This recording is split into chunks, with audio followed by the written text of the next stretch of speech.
Hi, how are you? So today I'm here to bring you the It's Finally Fall book tag. I am so excited to get into it as I love fall. It's the perfect time for reading. So yeah, let's get into it. Question number 1. In fall, the air is crisp and clear. Name a book with a vivid setting. So for this one, I decided to go with The Wicked Deep by Sheer Enshaw. Enshaw? Yeah, I think that's how you spell her name. If not, I am very sorry. So this book occurs in a little small town, and because it follows these three sisters that come back to like drown boys in the summer or whatever, it was really atmospheric, and I could just see it so clearly, you know, the town, the people, I could see it so clearly in my head. So yeah, definitely a vivid setting on that one. Question number 2. Nature is beautiful but also dying. Name a book that is beautifully written but deals with a heavy topic such as loss or grief. For this one I had to go with Throne of Glass by Sarah J Maas. Even though the story is obviously not about all that grief and loss or whatever, Selena, the main character, she does obviously, this is not a spoiler or anything, but obviously her parents get murdered when she's only a child. And then we obviously find out that this guy that was the love of her life has been murdered. Someone has betrayed her and killed her lover and sent her to these mines, which is like pretty much a death camp. So yeah, and throughout the book she does deal with that loss and with that grief, and it's really amazing to see how she dealt with it and how she like overcame it in a way. I really enjoyed reading Selena's story and how strong she's become after those events. So yeah. Question number 3. Fall is back to school season. Share a non-fiction book that taught you something new. And for this one, it didn't teach me something new, but I feel like I've learned a lot from it at the same time, if that makes sense. And that was Unfiltered by Lily Collins. This book I think was really important for me, especially at the time that I read it, and I think every girl should give it a go. Lily Collins has been through a lot in her life, and she goes into that from, you know, abusive relationships, body issues, self-esteem, and, you know, just problems that we girls all go through, you know, those fights that we have with ourselves about, you know, if we're pretty enough, if we're good enough, if we're enough in general. And I think it's very important, and he definitely taught me a few things on self-love and self-care. Question number 4. In order to keep warm, it's good to spend some time with the people we love. Name a family, household, or a friendship group that you'd like to be a part of. If you've watched any of my videos, or if you've been here for a little while, then you know it's not a video of mine if I don't mention A Court of Thorns and Roses by Sarah J Maas. This is obviously one of my favorite books of all time. I love it so much, and it might be a little bit of a spoiler for the second book, so if you haven't read it, well, it might be a little bit of a spoiler for this first book. So if you haven't read it, maybe just like mute this until I put the book down.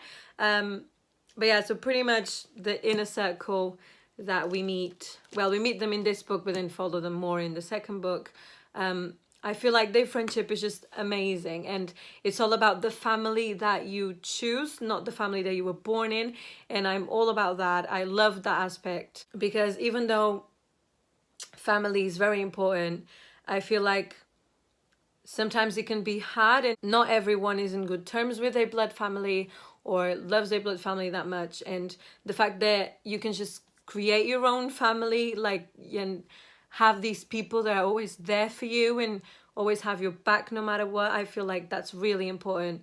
And yeah, I'd love to be a part of the inner circle. I mean, come on. Question number 5. The colored leaves are piling on the ground. Show us a pile of fall colored books. Here's my little pile. It's so cute. So yeah, from bottom to the top, I got Everless, Illuminate, When Dimple Met Rishi, Ink, and Girl of Ink and Stars. Question number 6. Fall is the perfect time for storytelling by the fireside. Share a book in where someone is telling a story. So for this one, I had to go with The Seven Husbands of Evelyn Hugo by Taylor Jenkins Reid.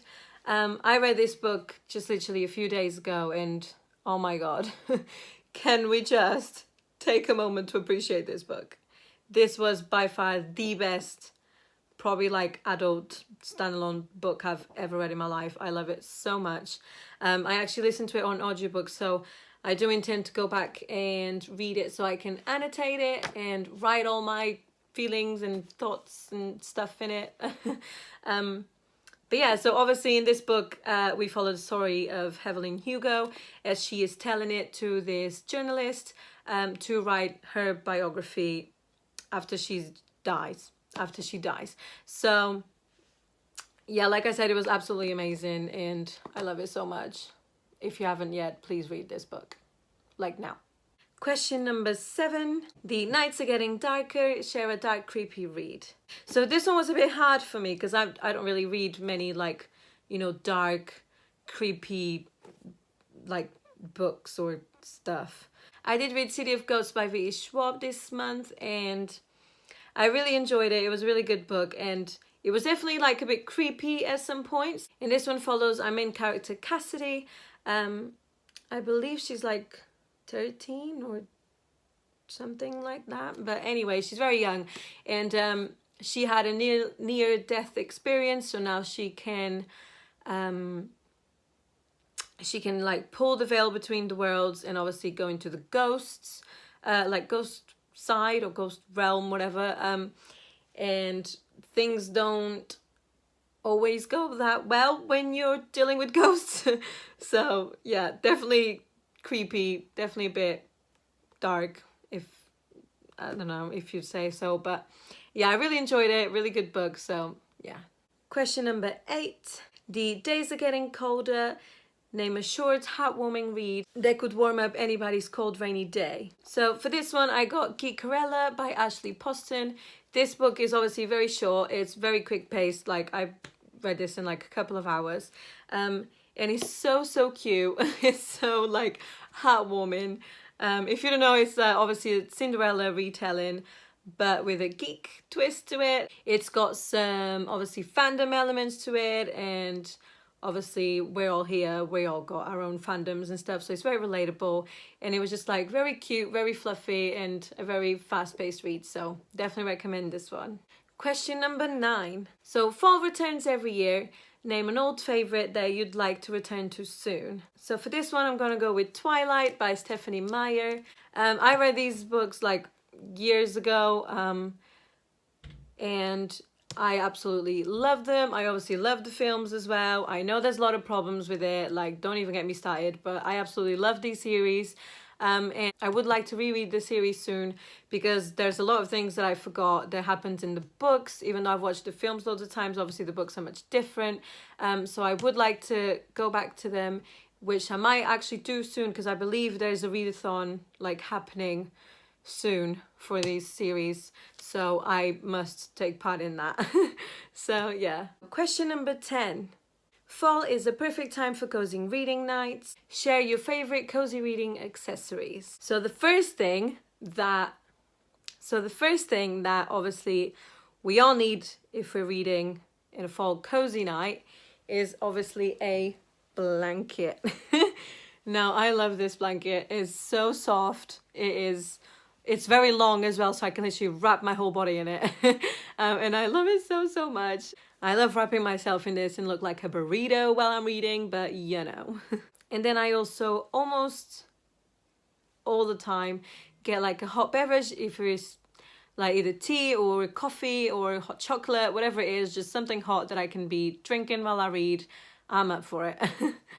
And another thing is obviously candles. Now I love candles. I love scented candles, especially because I just love to be hit with that smell while I'm reading. I got this one actually this month from Burning Fiction, aka G from Book Roast, but it's absolutely gorgeous. I really love it. Even though I haven't read Strange Dreamer yet, but this candle is gorgeous and it smells absolutely gorgeous. It's got this cranberry like scent, but it's very light. It's really fresh and I freaking love it. I can't stop smelling it now.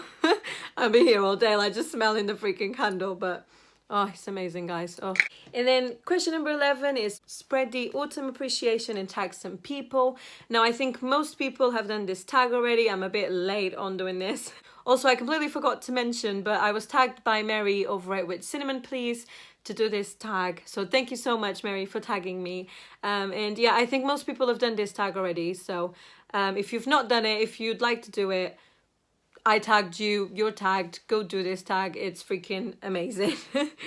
But yeah, so that's all I have for you today. Thank you so much for watching, and I'll see you on my next one. Bye!